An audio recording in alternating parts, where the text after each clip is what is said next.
3/0.3 into 9/0.09 into 0.03/0.0003. ഇവിടെ ദശാംശ സംഖ്യ കൊണ്ട് ഹരിക്കുകയാണ്. ദശാംശ സംഖ്യ കൊണ്ട് ഹരിക്കുമ്പോൾ നമ്മൾ എന്ത് ചെയ്യണം? ദശാംശം ഒഴിവാക്കണം. ദശാംശ സംഖ്യ കൊണ്ട് ഹരിക്കുമ്പോൾ ദശാംശം ഒഴിവാക്കുക. അപ്പോൾ ഈ ദശാംശം ഒഴിവാക്കി അവിടെ എന്ത് വരും? 3. ഛേദം ഡിനോമിനേറ്ററിൽ ദശാംശം കളഞ്ഞാൽ എന്ത് വരും? 3.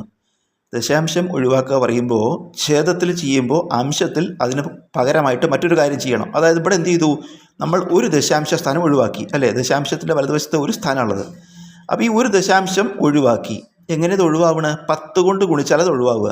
ഈ ദശാംശം പോകണമെങ്കിൽ നമ്മൾ 10 കൊണ്ട് ഗുണിക്കുമ്പോഴല്ലേ ദശാംശം വലത്തോട്ട് നീങ്ങുക. 10 കൊണ്ട് ഗുണിക്കുമ്പോൾ 10 പൂജ്യമാണ്, അപ്പോൾ ഒരു സ്ഥാനം വലത്തോട്ട് നീങ്ങും. അപ്പോൾ ഇവിടെ 10 കൊണ്ട് ഗുണിച്ച് നമ്മൾ എന്ത് ചെയ്തു? ആ ഒരു സ്ഥാനം കളഞ്ഞു. അപ്പോൾ ഇവിടെയും 10 കൊണ്ട് ഗുണിക്കുമ്പോൾ എന്ത് വരും? 30. അപ്പോൾ എന്ത് വരും? 30/3. അതുപോലെ ഇവിടെ 2 സ്ഥാനം കളയണം. 2 ദശാംശ സ്ഥാനം വലത്തോട്ട് നീങ്ങണമെങ്കിൽ നമ്മൾ 100 കൊണ്ട് ഗുണിക്കണം.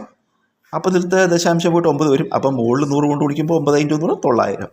അതുപോലെ ഇവിടെ 1, 2, 3, 4 ദശാംശ സ്ഥാനമുണ്ട്. 4 സ്ഥാനം നീക്കിക്കളയണം. 4 സ്ഥാനം കളയണമെങ്കിൽ അപ്പോൾ ഇവിടെ എന്ത് വരും? 3 വരും. ഈ 4 സ്ഥാനം കളഞ്ഞാൽ ഈ പൂജ്യങ്ങളിൽ വലിയില്ലാണ്ട് 3 വരും. അപ്പോൾ മുകളിൽ 4 സ്ഥാനം നീക്കാനില്ല, പക്ഷേ 2 സ്ഥാനം നീക്കാനുണ്ട്. 2 സ്ഥാനം. അപ്പോൾ ഈ 2 സ്ഥാനം നീക്കുമ്പോൾ പിന്നെ 3 വന്നു. പക്ഷേ താഴെ 4 സ്ഥാനം നീക്കിയതുകൊണ്ട് മുകളിൽ 4 സ്ഥാനം നീക്കണം. അതായത് 2 സ്ഥാനം ഇപ്പോൾ നമ്മൾ നീക്കിയിട്ടുള്ളൂ.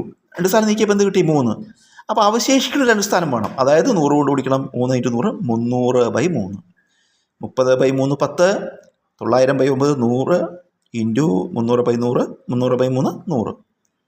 ഗുണിക്കുമ്പോൾ സംഖ്യകൾ ഗുണിക്കുക. 1 × 1 × 1 1 ആകെ എത്ര പൂജ്യങ്ങൾ? 1 1 2 3 5 പൂജ്യം. അതായത് ഉത്തരം 1,00,000.